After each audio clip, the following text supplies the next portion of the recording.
প্রকৃতপক্ষে বক্তৃতা দেওয়ার মানসিকতা হারিয়ে ফেলেছি। আজ এই অনুষ্ঠানটি একটি জাতীয় অনুষ্ঠান, সলেম অকেশন। জুলাই যোদ্ধাদেরকে শ্রদ্ধার সাথে স্মরণ করার জন্যই রাষ্ট্র এই অনুষ্ঠানের আয়োজন করেছে। কিন্তু যে দৃশ্য এখানে দেখলাম সেটিতেই অত্যন্ত দুঃখিত এবং লজ্জিত হয়েছি, ব্যথিত হয়েছি। সকালটা ভালোই কেটেছিল, টেলিভিশনে দেখেছি জুলাই জাদুঘর উদ্বোধনী অনুষ্ঠানটি। সেখানে মাননীয় প্রধানমন্ত্রী এবং অন্যান্য দেশের বিশিষ্ট ব্যক্তিবর্গ ছিলেন। জুলাই যোদ্ধাদের একটি মিলন মেলা দেখতে পেয়েছিলাম সকালে।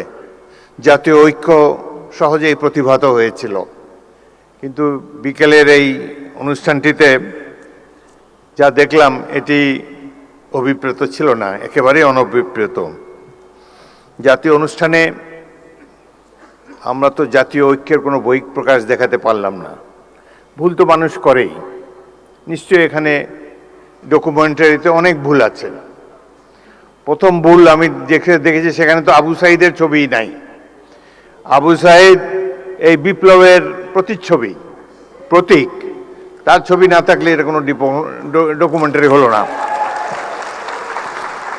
সেখানে আরো নাই দেশনেত্রী বেগম খালেদা জিয়ার ছবিও তো নাই। সুতরাং কিছু ভুল হয়েছে এবং এই ভুল মাননীয় মন্ত্রী জোর হাতে স্বীকার করেছেন, ক্ষমা চেয়েছেন, বারংবার ক্ষমা চেয়েছেন। তারপর তো শান্ত হওয়া উচিত এই ধরনের একটা জাতীয় অনুষ্ঠানে।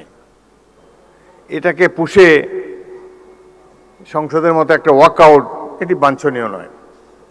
আমি লক্ষ্য করেছি মাননীয় সংসদ সদস্য আক্তার, তিনি তার অনুসারীদেরকে প্রশমিত করার চেষ্টা করেছেন, কিন্তু বাংলাদেশের নেতাকে তো মানে না সহজে অনুসারীরা।